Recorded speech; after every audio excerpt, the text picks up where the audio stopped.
Hi guys! For today's video, i-share naman namin sa inyo isa sa product na pwede nyo idagdag sa inyong menu. Let's go! At first time nyo ako makikita na gumagawa ng video sa harap nyo. Kaya tara, let's go! Gawin na natin.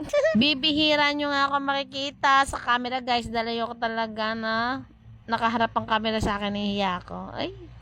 Mahihain yan. So, start na tayo guys. Ang gagamitin nating baso dito ay 16 ounce. Kaya sa ating measuring cup, maglalagay tayo ng 150 ml na full cream fresh milk. Pwede. At syempre, gagamit tayo ng Sure-Win syrup. Ang ilalagay natin dyan guys ay 20 ml. Bale, sa gagamitin nating baso guys, 16 ml yan. At nagwaling ako ng 1 scoop na strawberry jam. Silagay na natin itong ating milk na merong Sure-Win strawberry syrup. Bakit ba kami naglagay niyan guys? Simple lang. Para ma-enhance yung lasa at mas masarap ang timpla at hindi na tayo gagamit ng fructose. O diba? Bongga! Tapos maglalagay tayo ng 2 scoop ng crushed cookies o Oreo. Ayan na. Tapos na natin gawin ang ating strawberry Oreo fruity milk. Diba guys? Sino ka dyan ante? Oh, naka-post pa. At ang next na gagawin nating flavor dito guys, maglalagay lang ulit ako ng 100 ml na milk dito sa ating measuring cup. At ang gagamitin naman natin ngayon ay ang ating Sure-Win blueberry syrup. 20 ml ulit ang ilalagay natin guys at gagamitin natin yan ng frother. At pagkatapos ilalagay natin yan dito sa ating baso na 16 ounce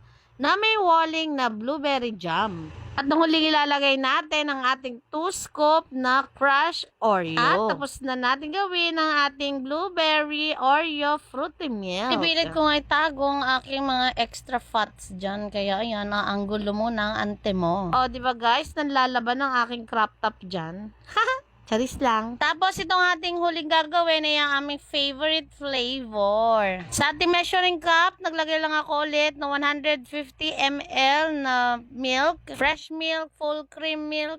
Pwede nyo pong ilagay kahit ano po. Tapos, 20 ml na mango syrup from Sure-Win. Pin lang natin yan ng konti guys at ilalagay na natin yan dito sa ating 16 ounce na baso. Optional nyo na din ang paglagay kung gusto nyo ay graham o kaya naman crushed cookies. Pero this time guys, ang ilalagay muna natin ay crushed Oreo dahil Oreo series itong ating ginagawa ngayon. Pwede din tayo gumamit dito ng dome lid, flat lid o kaya i-sealed na lang natin. Nasa sa inyo na yan guys kung anong lid ang gagamitin natin pagdating sa ating mga fruity milk. At ayan na, tapos na natin gawin ang ating mango Oreo fruity milk. Video lang natin ng konti guys para makita nyo kung ano itsura ng ating 16 ounce na baso. Advantage naman kapag Sure-Win syrup ang ginagamit natin guys, mas marami tayong flavors na mapagpipilian, magagawa ng mga product concept. Madaling gawin, masarap ang product, affordable pa yung mga prices. O diba?